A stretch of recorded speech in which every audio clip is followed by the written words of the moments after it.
Olá pessoal, vamos gravar mais um vídeo aqui hoje sobre o artigo 7º da Constituição e agora sobre o inciso 17, que fala sobre as férias, aquele momento de lazer que o empregado tem, né, que ele sai com a sua família de férias, recebe adiantado mais 1/3 de sua remuneração.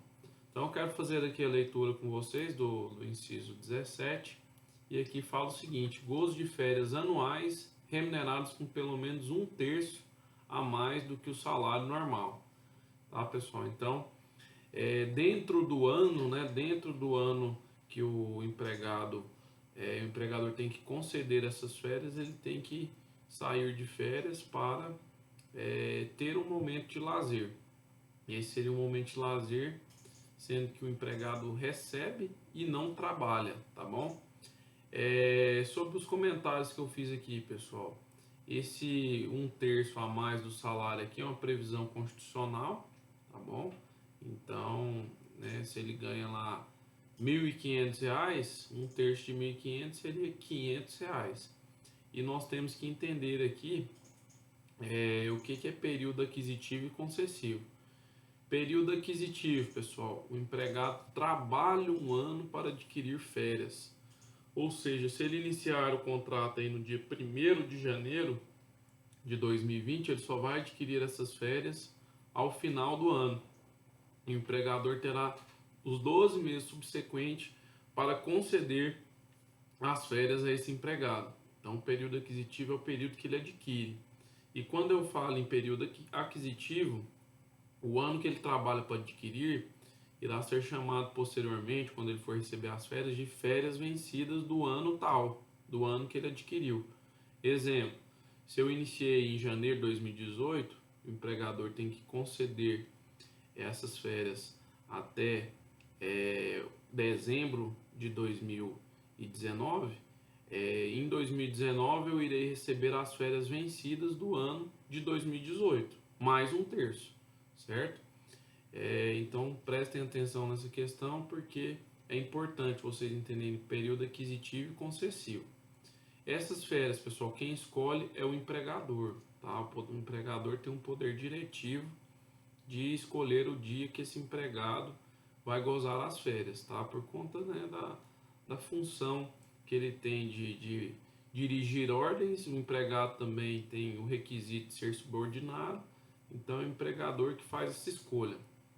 Sobre o pagamento, pessoal, coloquei aqui para vocês, ó, quando que o empregado recebe até 2 dias antes do período que ele irá sair de férias, tá? Então, por exemplo, se eu for sair de férias em 1º de julho de 2020, eu tenho que receber 2 dias antes desta data para que eu possa, né, usufruir deste período com uma certa comodidade, né? Eu vou, né, às vezes me programar uma viagem e tal, então é bom ter um dinheirinho no bolso. É por isso que a lei manda pagar antes.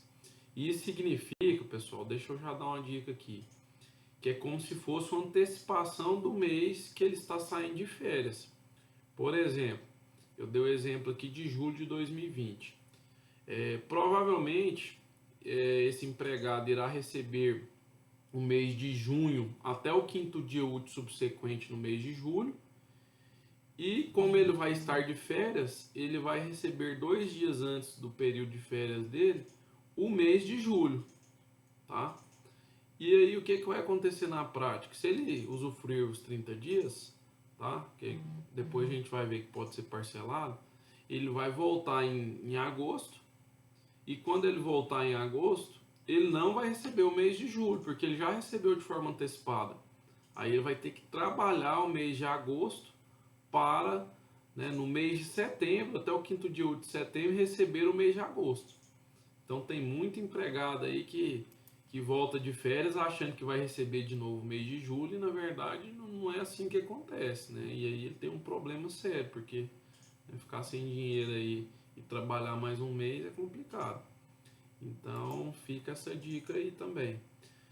Sobre a reforma trabalhista, pessoal, trouxe aqui algumas alterações sobre o parcelamento dessas férias. Antigamente ela só poderia ser dividida em 2 períodos, né? E um deles não poderia ser inferior a 10. E agora não, pessoal, olha aqui, ó. Essas férias agora, de acordo com o parágrafo 1º do artigo 134 da CLT, elas poderão, tá? Desde que haja concordância do empregado, mas aqui eu volto a falar, é difícil o empregado não concordar, né? A maioria das empresas já faz um documento, ele assina e depois para ele falar que não concordava é complicado, né? Só se ele levar uma testemunha lá falando que era obrigado a assinar. Aí sim talvez o juiz entenderia de forma diferente. Mas aqui, pessoal, fala de forma clara, ó, poderá ser fracionado em 3 períodos, sendo que um deles não poderá ser inferior a 14 e os outros 2 inferior a 5. O que isso significa, pessoal? Por exemplo, eu posso combinar com o empregado, ele sair 14 dias e os outros períodos eu vou dividir. Olha, sai aqui 6 dias em março, depois vamos combinar para você tirar um período aí no final do ano, tá? Desde que esse período mínimo seja respeitado, tá? O empregador vai estar cumprindo a lei. Então lembre aí, um deles não pode ser inferior a 14, tá? E os outros 2 não podem ser inferior a 15. Isso eu estou falando de um mês de 30 dias, tá bom? Outra coisa que ficou bacana, ó, quem tem jornada parcial, aquela de 6 horas diárias ou até mesmo de 5, 4, né, vai depender da demanda do empregador, ele não tem mais direito àquelas férias proporcionais, tá? E agora esse artigo foi revogado, ele cai na regra geral de todos os empregados, que seria no mínimo de 30 dias. Então, ficou bacana, isso aqui é um direito positivo aí para os empregados, tá bom? E o artigo 130, pessoal, ele fala sobre aquela questão das faltas. Como assim, professor? O empregado que falta aqui, ó, até 5 vezes, ele vai ter direito aos 30 dias. Depois, se o empregado no período aquisitivo faltar de 6 a 14, ele vai ter direito a 24 dias de férias. O que falta de 15 a 23, 18 dias. E o que falta de 24 a 32, 12 dias, tá? E aqui já dá para presumir que o que falta mais de 32 vezes não vai ter direito às férias, ele perde esse direito, tá? Mas pensamos aqui, né, pessoal, empregado que falta esse tanto aqui, provavelmente ele já foi até dispensado por justa causa, não é possível que o empregador vai aceitar tantas faltas assim. Então fica essa dica aí. Aqui eu dou um pequeno exemplo aqui sobre período aquisitivo e concessivo. Exemplo, o empregado entrou aqui, foi admitido aqui, ele trabalha até essa data para adquirir o direito às férias. O empregador vai ter esse período aqui para conceder as férias de 30 dias, seja ela parcelada ou não. Então, neste período concessivo, ele vai receber as férias de 2015, tá bom? E depois ele continua trabalhando aqui, ó, em 2016, ele já começou a adquirir o direito às férias de 2016. E o empregador vai ter até 2017, até o final, o meio de 2018 aqui, para conceder as férias de 2016, tá bom? Então, esse é um exemplo básico aqui de período aquisitivo e concessivo.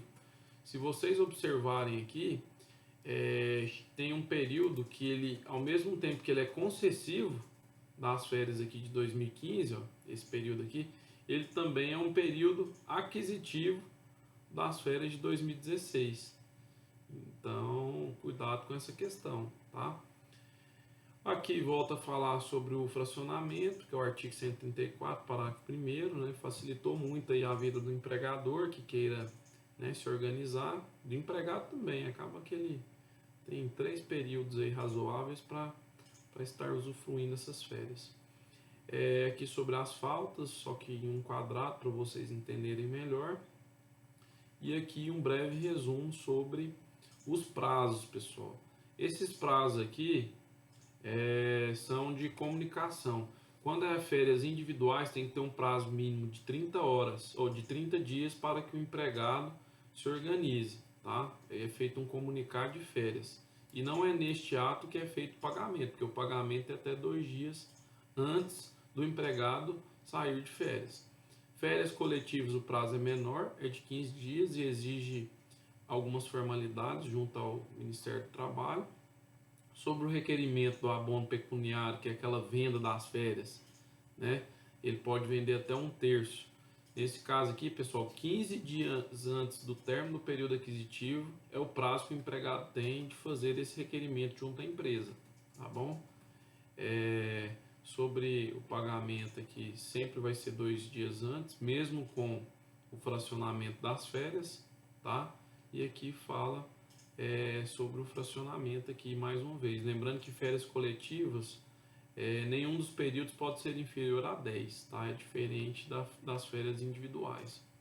Aqui tem um mapa mental que fala mais uma vez de fracionamento, que eu já expliquei várias vezes. E aqui sobre súmulas, pessoal. Eu fui no site do TST aqui e baixei algumas súmulas aqui para a gente discutir. Essa primeira aqui, pessoal, fala que se as férias não forem pagas no tempo oportuno, tá? No caso aqui, a indenização pelo não deferimento das férias no tempo será calculada com base na remuneração devida ao empregado na época da reclamação, se for o caso da extinção do contrato. Então, aqui é para fins de cálculo dessas férias, tá? Aqui fala que se as férias não forem concedidas no prazo legal, né, daquele período concessivo que eu já expliquei, elas deverão ser pagas em dobro. Então, por exemplo, se as férias têm um valor lá de R$ 1.500, o empregador deverá pagar R$ 3.000, tá bom? E aqui fala sobre extinção do contrato, férias proporcionais. Então, que salvo na hipótese de justa causa, se o contrato foi rescindido antes do período aquisitivo, ele tem direito às férias proporcionais mais 1/3, tá bom? E aqui tem uma situação também no pedido de demissão. O empregado que pede demissão, ele não vai perder direito às férias proporcionais, tá? O empregador vai ter que apurar ali os meses que ele trabalhou, tá? Vai ter que apurar a data final deste contrato e calcular as férias proporcionais mais 1/3. Tem também a súmula 328 do TST, tá? Que fala aqui sobre o terço constitucional. Então, isso aqui já foi garantido pela Constituição. E a 450 fala do descumprimento aqui do pagamento fora do prazo. Aqueles 2 dias antes, se ele for desrespeitado, consequência, pagamento em dobro também, tá bom? Então, seria uma forma de punir o empregador através de uma indenização que vai ser revertida para o empregado. E sobre jurisprudência, pessoal, tem uma situação também de empresas que obrigam os empregados a venderem as férias, tá? Tem muita jurisprudência que condena as empresas que fazem isso a também pagar o período vendido de forma coagida em dobro também, tá? Então, se vocês pesquisarem, vocês vão ver isso que eu estou falando. Então é isso que eu gostaria de falar sobre as férias, espero que tenham aprendido, tá? E em cada caso aí vocês vão ter que fazer todas essas perguntas para saberem se os direitos dos empregados foram respeitados ou não, e do lado da empresa, né, sempre orientar aí a estarem cumprindo a lei. Muito obrigado, se inscreva no canal e até a próxima.